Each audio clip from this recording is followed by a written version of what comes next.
अनाथ बेटा। रूपा और शेखर सरिता विहार में रहते हैं। वो अपनी जिंदगी में बेहद खुश होते हैं। दोनों का शौर्य नाम का एक बेटा भी होता है, जिस पर दोनों ही अपनी जान छिड़कते हैं।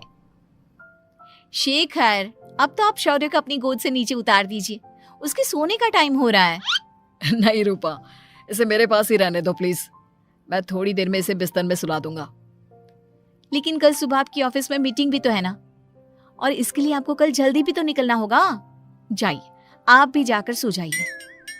क्या यार, अभी तो मेरी गोद में आया था मेरा बेटा और तुम उसे लेकर जा रही हो। बाद में कर लेना अपने बेटे से प्यार, अभी जाकर सो जाइए।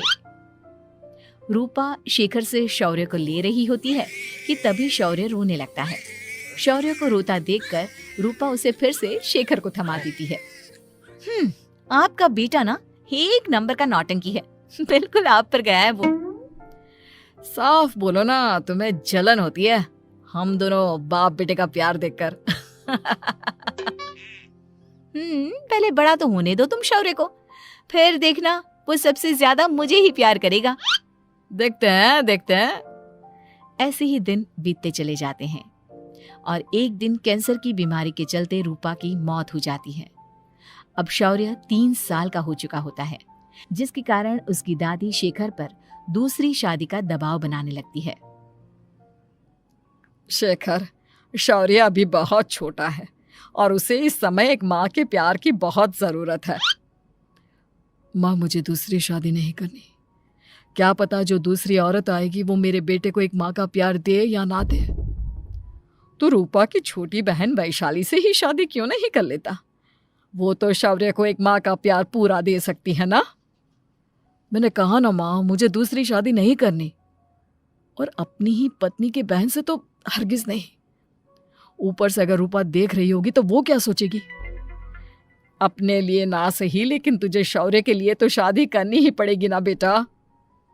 शेखर कुछ कहता उससे पहले ही अंजुमन उसे रूपा की कसम दे देती है, जिसके आगे मजबूर होकर शेखर शादी के लिए हामी भर देता है। देखो वैशाली, मैंने तुमसे शादी सिर्फ अपने बच्चे के लिए की है। मैं चाहता हूं कि तुम उसे एक माँ का भरपूर प्यार दो। शौर्य, आपके साथ साथ मेरा भी कुछ लगता है। अगर आप मुझसे शादी नहीं भी करते तब भी मेरा प्यार शौर्य के लिए कभी कम या ज्यादा नहीं होता। शादी के कुछ दिनों बाद ही शेखर की माँ की भी मौत हो जाती है। वैशाली शौर्य को एक माँ से भी बढ़कर प्यार देती है। शौर्य को लेकर वैशाली का यूं निस्वार्थ प्यार देखकर शेखर को भी उससे प्यार हो जाता है और कुछ सालों बाद शेखर और वैशाली का भी लड़का हो जाता है। लेकिन इसके बाद वैशाली का शौर्य को लेकर बर्ताव बदलने लगता है। वैशाली, मैं देख रहा हूं तुम आजकल शौर्य का जरा भी ध्यान नहीं रख रही हो। मुझे पता नहीं था कि आदित्य के होने के बाद तुम इतना बदल जाओगी। आदित्य मेरा अपना सगा खून है और शौर्य दीदी का, फिर मैं दोनों में अंतर कैसे नहीं करूं? माँ भले ही दोनों की अलग अलग है, लेकिन पिता तो एक है ना। अगर मुझे पहले पता होता कि तुम इतनी जल्दी बदल जाओगी तो मैं कभी तुमसे शादी ही नहीं करता। हाँ, तो किसने कहा था आपसे मुझसे शादी करने के लिए? मैं थोड़ी ना आई थी आपके पास, आपकी माँ ही आई थी मेरे घर आपका रिश्ता लेकर।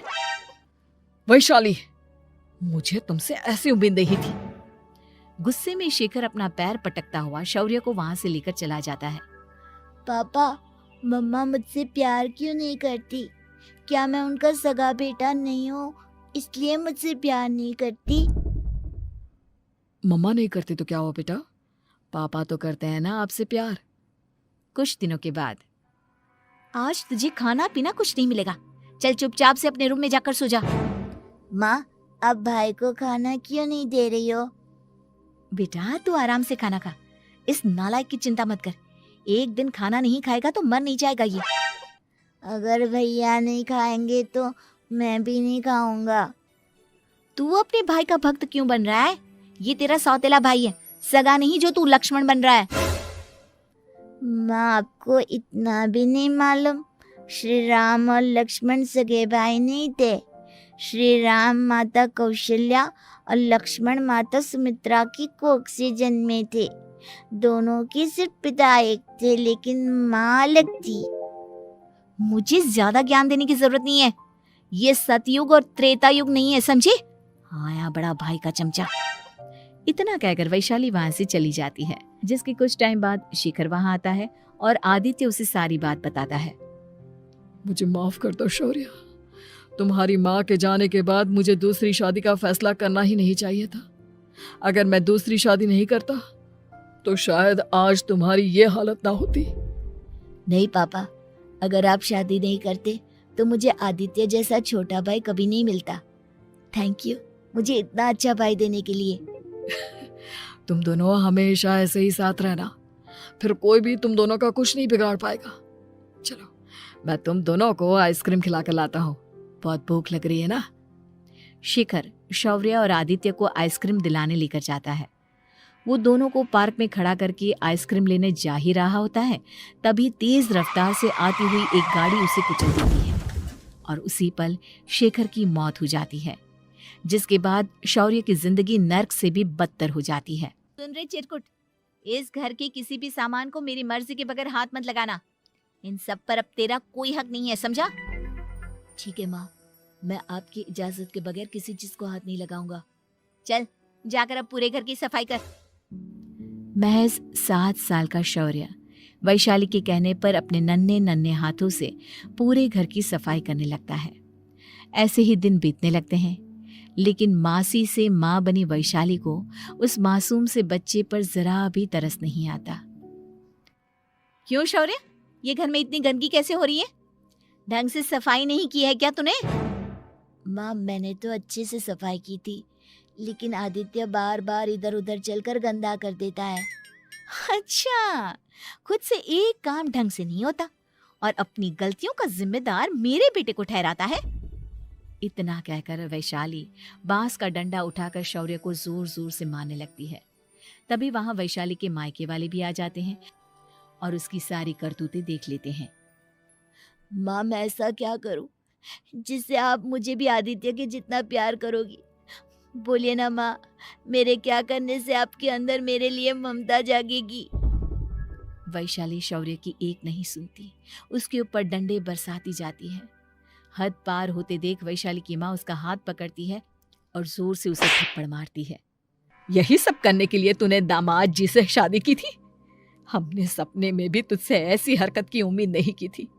तू माँ नहीं, माँ के नाम पर एक धब्बा है। बस कीजिए माँ, आदित्य के इस दुनिया में आने से पहले मैंने इसे बहुत प्यार किया था, लेकिन अब जब मेरी खुद की औलाद है तो मैं किसी और के बच्चे से प्यार क्यों करूं? अरे नालायक औरत, जिसे तू किसी और का बच्चा कह रही है वो तेरी खुद की सगी बहन का बच्चा है। बहन है तो क्या हुआ, मेरे अपने बच्चे से बढ़कर तो नहीं हो सकता ना ये कभी। अगर यही बात थी तो तू हमें पहले बता देती, हम शौर्य को अपने साथ ले जाते। उसे इस तरह प्रताड़ित करने की क्या जरूरत थी? अगर आपको लेकर जाना है ना तो ले जाइए इसे, मैं नहीं रोकूंगी। नहीं माँ, मुझे कहीं नहीं जाना, मुझे आपके साथ ही रहना है। मैं तेरी कोई माँ बाबा नहीं हूँ, तेरी माँ मर चुकी है, समझा? अब निकल जा मेरे घर से। माँ आप बहुत गंदी हो, मुझे भी नहीं रहना आपके साथ, मैं भी भाई के साथ ही जाऊंगा। अरे तू क्यों जाएगा, तू तो मेरा सगा बेटा है, जाने दे इसे। हम यहाँ ऐश से रहेंगे, तुम्हारे पापा बहुत सारी जमीन जायदाद छोड़ गए हैं तुम्हारे लिए। नहीं माँ, मुझे भाई के साथ जाना है। आप अच्छी नहीं हो, आप बहुत बुरी हो, आप भाई को बहुत परेशान करती हो। देख वैशाली, तुझसे ज्यादा समझ तो इस मासूम बच्चे में है। ये तेरे बुरे कर्मों का ही नतीजा है जो आज तेरी सगी औलाद खुद से तुझे ठुकरा रही है। आदित्य, तुझे इस शौर्य ने भड़काया है ना मेरे खिलाफ? नहीं माँ, मुझे किसी ने भड़काया नहीं, पर मैं सब देखता हूँ, सब समझता हूँ। भाई बहुत अच्छा है, वो आपकी जैसा नहीं है। चलिए नानी। इतना कहकर वैशाली के मायके वाले आदित्य और शौर्य को अपने साथ ले जाते हैं और इस तरह वैशाली बड़े से घर में अकेली पड़ जाती है। 2 बेटों के होते हुए भी आज उसे माँ कहकर बुलाने वाला